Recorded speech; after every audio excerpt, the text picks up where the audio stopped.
इन दिनों में आप सभी जानते हैं कि काफ़ी सारे लोग डिप्रेस हैं, डिस्करेज हैं, निराश हैं। और जब भी हम ऐसे लोगों से मिलते हैं, या हो सकता है कि आप में से कोई ऐसा है जो इस समय मुझे टीवी पे, मोबाइल में देख रहा है, यूट्यूब पे देख रहा है या फेसबुक पे देख रहा है, हो सकता है कि आपकी ज़िंदगी में किसी तरह की निराशा है, कोई ऐसी एंग्जाइटी है जो आपको इनसाइड खोखला कर रही है, कोई ऐसा फ्यूचर का डर हो सकता है जो आपको अंदर ही अंदर परेशान कर रहा है।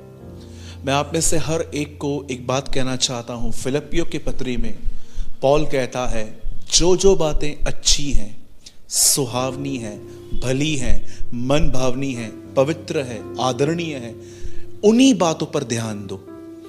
क्यों बाइबल हमें सिखाती है कि सब बातों पे ध्यान मत दो? मैं आप में से हर एक को बताना चाहता हूँ, जिंदगी तब ही खूबसूरत बनती है जब कुछ चीज़ों को नज़रअंदाज किया जाता है। पर अगर हम हर चीज़ पे ध्यान देंगे तो मैं आपको बताना चाहता हूँ, न चाहते हुए भी आपके अंदर कुछ ऐसी बातें आएंगी जो आप नहीं चाहते। इसीलिए आपने देखा होगा, यीशु के जीवन में एक सिद्धांत था, एक प्रिंसिपल था कि वो बहुत सारी बातों को अनसुना करता था। आपने देखा होगा, जब एक व्यक्ति, उसकी बेटी मर गई, तब ये बात प्रभु को पता चली तो वचन में लिखा गया है, प्रभु ने उसे अनसुना किया। जब भी हम सुबह में उठते हैं, एक तरफ वो बातें हैं जो हमें पसंद नहीं है पर वो हमारी ज़िंदगी में हो रही हैं, पर कुछ ऐसी बातें भी हैं जो खुदा कर रहा है। आपको हर दिन चुनाव करना पड़ता है कि मैं किस चीज़ की ओर निहारूंगा, मैं किस चीज़ की ओर देखूंगा, और वहीं से शुरुआत होती है कि आप जीवन में आगे कैसे बढ़ सकते हैं। तो मैं आप में से हर एक को कहना चाहता हूँ, अगर आप इन दिनों में खुश नहीं हैं, आनंदित नहीं है, अगर आपके अंदर एनर्जी नहीं है, तो उसका मुख्य कारण है आपका ध्यान गलत चीज़ों पर केंद्रित है। इसीलिए यीशु का पहला प्रचार था, change the way of thinking. अपने मन को फिराओ, अपनी सोच को बदलो, अपने सोच को एक जगह से निकाल के किसी और जगह पे लगाओ, क्योंकि याद रखिएगा, आपके विचार आपके जीवन को शेप देते हैं। नीति वचन में लिखा गया है, मन जीवन का सूत्र है। इंग्लिश में लिखा गया है, माइंड विल शेप। आपके विचार आपको आकार देते हैं। इसीलिए आपने देखा होगा, जब इजबेल ने एलाइजा को धमकी दी तो वो डर गया, क्योंकि उस धमकी भरे शब्दों को उसने इतना ज़्यादा मेडिटेट किया कि उसने एक जुनिफर ट्री के नीचे बैठकर, एक पेड़ के नीचे बैठकर उसने खुदा से अपनी मौत मांगी। क्यों? क्योंकि उसने उन शब्दों को लिया। मेरे भाइयों, मेरी बहनों, मात्र सबत किस दिन है, सिद्धांत क्या है, ये क्या है, वो क्या है, यही सिर्फ जानने से हमारा जीवन नहीं बदलता।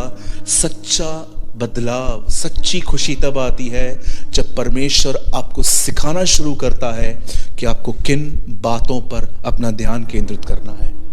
मैं आप में से हर एक को इनकरेज करूंगा, जितने भी लोग मुझे देख रहे हैं इस समय, कि आज एक दुआ करें, आज इस दुआ को सीखें। हर दिन प्रभु से ट्यूशन्स लें इन बातों की। आधा घंटा निकाल के प्रभु के चरणों में बैठें और उससे कहें, प्रभु मुझे सिखा वो कौन सी बातें हैं जिन पर मुझे ध्यान नहीं देना है, और परमेश्वर आपको सिखाएंगे।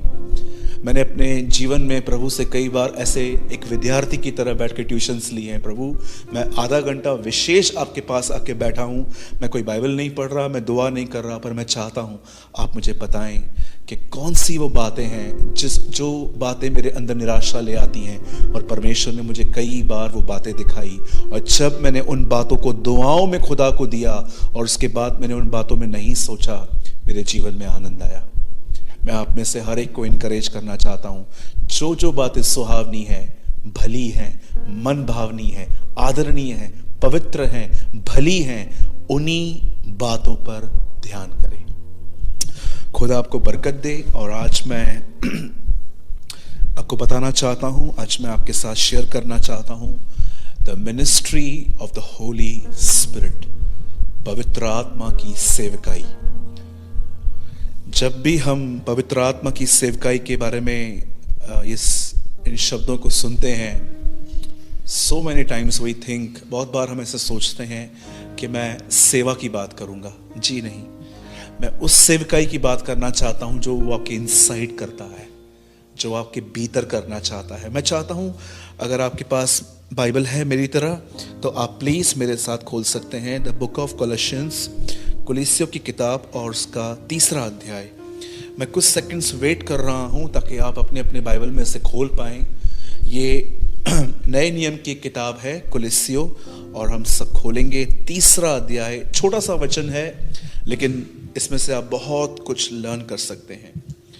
द बुक ऑफ कोलोसियंस, कुलीसियों की किताब, ये आपको बाइबल में फिलिपियों की बात मिलेगी, और आप सब खोलेंगे इसका 3रा अध्याय, चैप्टर 3।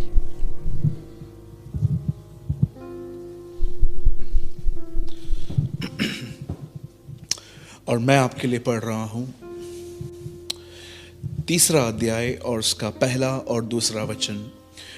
अतः जब तुम मसीह के साथ जिलाए गए तो स्वर्गीय वस्तुओं की खोज में रहो, जहां मसीह विद्यमान है और परमेश्वर के दाहिनी ओर बैठा है। पृथ्वी पर की नहीं परंतु स्वर्गीय वस्तुओं पर ध्यान लगाओ। आइए, मैं चाहता हूं आप सब ध्यान दें।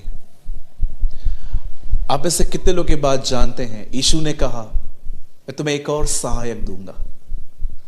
क्या आप जानते हैं आपके पास 2 सहायक हैं, एक यीशु और एक पवित्र आत्मा। आप जानते हो यीशु किससे डील करता है? आपके पास से। जब आप मसीह में आते हो वो सारे गुनाहों को क्षमा करता है। और आप जानते हो पवित्र आत्मा कहां सहायता करता है? फ्यूचर में। वो आपके भविष्य में वो गलतियां फिर से ना हो, वो गुनाह फिर से ना हो, इसलिए वो आपको भरता है। इसीलिए प्रभु ने कहा मैं तुम्हें एक और सहायक दूंगा, मैं तुम्हारे पास को संभाल लूंगा, वो तुम्हारे फ्यूचर को संभाल लेगा।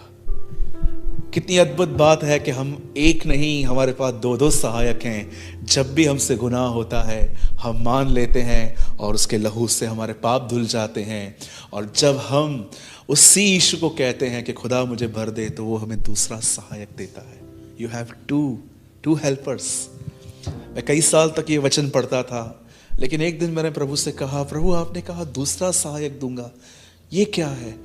तब परमेश्वर ने मेरी आंखें खोली और मैंने वो वचन देखा कि कैसे जीसस में आने के बाद, यीशु में आने के बाद हमारे एंटायर पास्ट के सारे गुनाह उसके ब्लड में धुल गए, और फ्यूचर के लिए उसने हमें अपनी आत्मा से भरा ताकि हम वो गलतियां फिर से न दोहराएं। ये एक अलग विषय है, लेकिन आज मैं आपको बताना चाहता हूं पवित्र आत्मा की सेवकाई आपके भीतर क्या है। आने वाले कुछ समय तक मैं चाहता हूं आप बड़े ध्यान पूर्वक इन वचनों को सुने, आप बड़े आशीषित होंगे। मैं कुछ इशारों में आपको मैं कुछ समझाना चाहता हूं। मैं चाहता हूं आप सब सामने देखें ताकि आप लर्न कर पाएं। बहुत साल पहले हम इस तरफ थे, इसे आदम कहते हैं, और उसके बाद एक दिन ऐसा आया कि परमेश्वर ने हमें मसीह में बुलाया। ये मसीह है। पर आप जानते हो आज बहुत सारे जो लोग हैं वे आदम से निकले हैं पर मसीह तक नहीं पहुंच पाए। और उसका मुख्य कारण जानते, अब वो कहां है? वो स्वयं में है, वे बीच में है।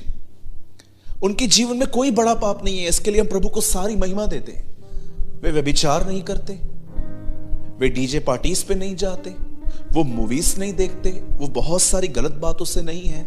लेकिन फिर भी क्या वो जानते हैं कुछ लोग मसीह तक नहीं पहुंच पाए, वे स्वयं में फंसे हुए। जिसे बाइबल सेल्फ लाइफ कहती है, स्वयं में फंसना, इट मींस अपने ही विषय में चिंताएं, अपने ही विषय के अंदर बहुत सारे कंफ्यूजन्स। याद रखिए बाइबल बताती है हर आशीष मसीह में है, इन क्राइस्ट। परमेश्वर ने हमें मसीह में सारी आशीषें दी।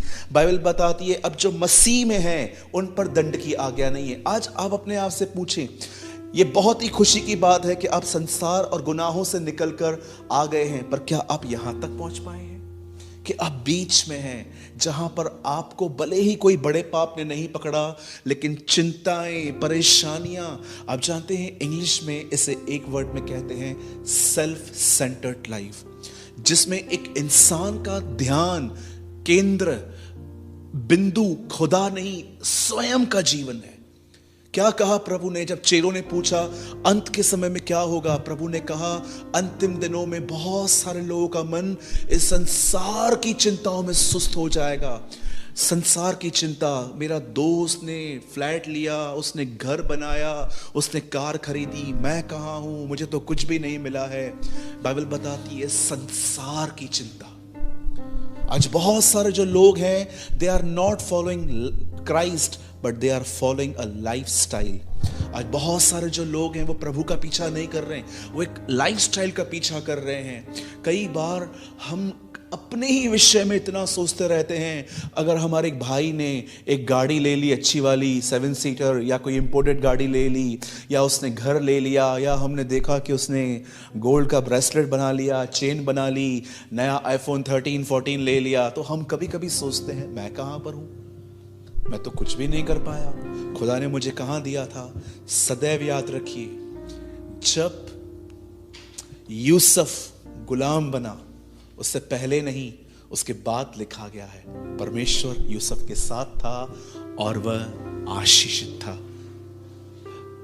मैं प्रभु को सारी महिमा देता हूं, प्रभु ने जो हमें सुविधाएं दी हैं, हम शुक्रगुजार हैं उसके, क्योंकि सुविधाओं की वजह से भी बहुत सारी चीजें आसान हो जाती हैं। पर मैं आपको बताना चाहता हूं, वो सुविधाएं हैं, आशीष परमेश्वर है।